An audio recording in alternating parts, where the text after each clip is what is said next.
It's the largest island in the world, bursting with valuable raw materials, and for America's military, vitally important. And Donald Trump wants to buy it. Well, we need Greenland for national security purposes. I've been told that for a long time, long before I even ran. Greenland has been part of Denmark for 600 years. During the Cold War, President Truman offered $100 million in gold to buy it, but Copenhagen refused to sell.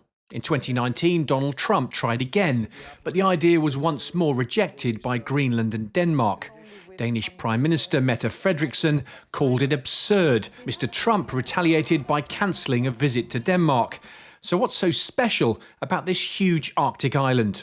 It's one of those things where you look at a map and there's Europe and Russia, and there's the United States, and look what's in between them, the world's biggest island, Greenland. And Trump wants to do this for a number of reasons, mostly trade and military. On trade, it's as the ice melts, it's going to open up faster sea routes. On the military side, though, this is the GI-UK gap, Greenland, Iceland, UK, and the sea routes coming down. And that's where the Russian submarines come, and they go under the ice, and the Russian ships come.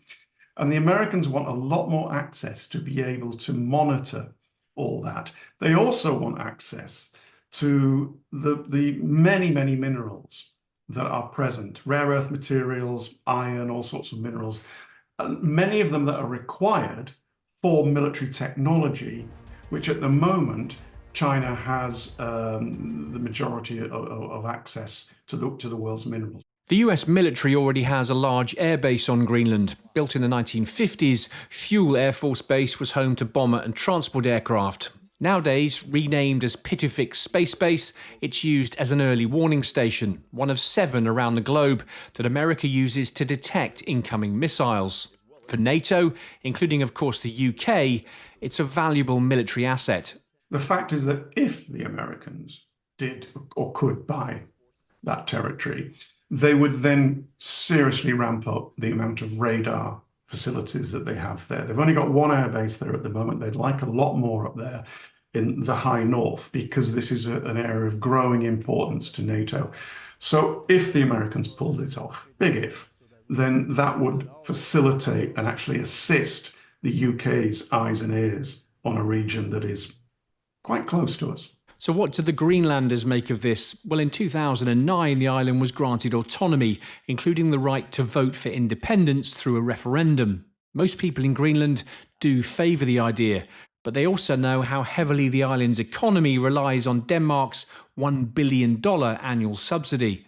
If they did vote for independence from Denmark, I think it would be the favourite to have influence there would be the United States without question. But there is no way that the Chinese would not miss the opportunity in a newly independent Greenland to say, whatever the Americans offer you, we'll match it or maybe even double it. And the Russians would try and play there too. But at the moment, I think they're just watching and waiting and seeing how this turns out. But this is not some mad bluster by Trump. This is part of 21st century geopolitics. Denmark's Prime Minister says it's up to Greenland and Greenland alone to determine its future. But with Donald Trump Jr. jetting in to visit, the new administration is already showing its intent. The island still firmly on the new president's shopping list. Simon Newton, BFBS Forces News. Thanks for watching. For more from BFBS Forces News, like and subscribe to our channel.